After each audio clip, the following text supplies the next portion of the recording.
When I've been the dumper, my fragile little ego took a hit when the woman I dumped didn't beg for me back. It took a further hit when they didn't even ask how I was, ask how my dog was, or whatever other bullshit excuse people might use to contact their ex.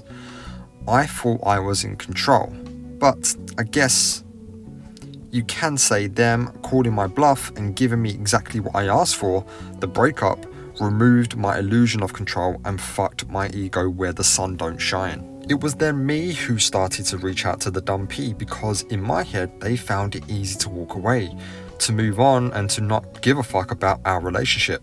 How fucking dare they handle me dumping them with such grace?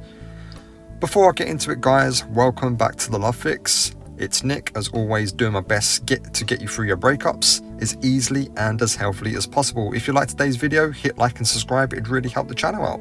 If you want to work with me to help get you through your horrid heartbreak situation, you can email me at thelovefix20@gmail.com. The email is in the description below.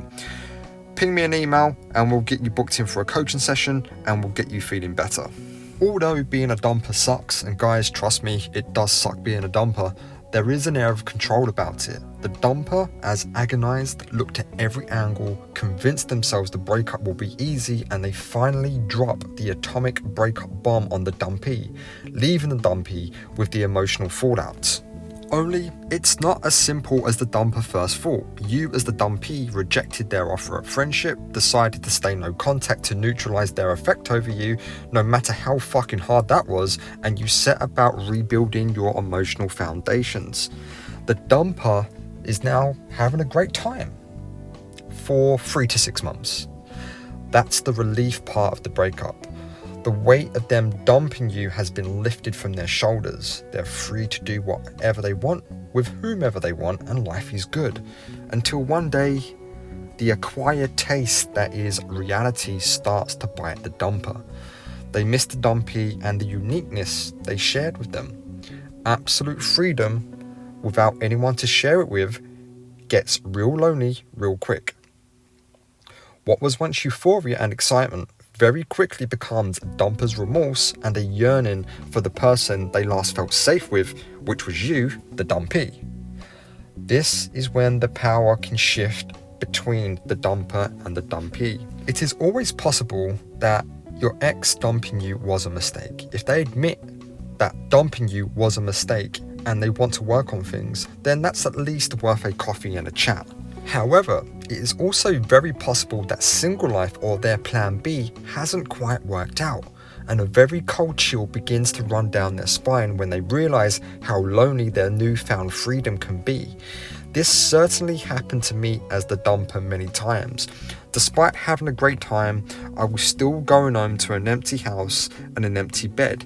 But even if I had been hooking up or rebounded, there wasn't that same connection I had with the women I built connections with over time. The willingness to accept the dumper's decision is a fucking superpower.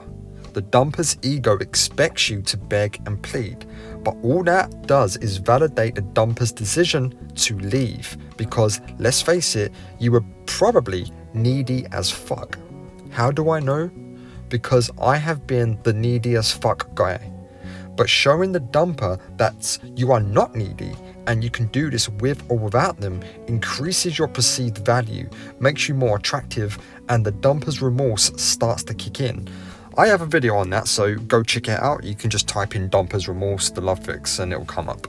The dumper may also be using you to get over you.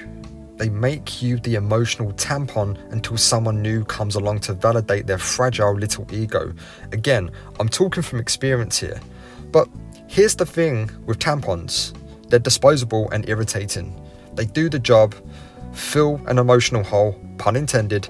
Then once the dumper's emotional PMS is over, they are happy to throw the tampons away. The only form of contact from a dumper to a dumpee should be, I made a mistake, I miss you, and I want to work with you to get us back together. Anything less than that isn't good enough, because after all, who really wants to be demoted to just being friends again? Fuck that. You cannot go back to economy seating after you've been upgraded to first class.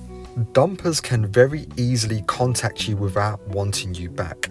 A quick little ego boost from you is all they need to shore them up for a week, long enough for them to hit the town, try and hook up, but they will be back on the phone to you after the weekend for you to soothe their failures once again. So my friends, these are just a few of the reasons why the dumper can fear you going no contact with them and could be keeping you in their orbit.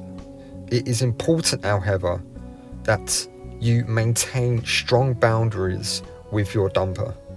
They no longer have relationship privileges with you, so do not be the go-to person for the person you cannot go to. And that's all for today. If this video hasn't been enough for you and you want to work with me, once again, my email is in the description below. Drop me a line and I can set up a one-to-one coaching session with you.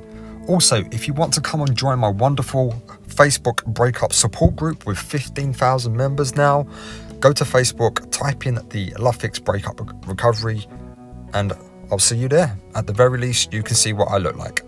Take it easy. You're going to be fine. I promise you this will get better and you are going to get through this. I will see you on the other side.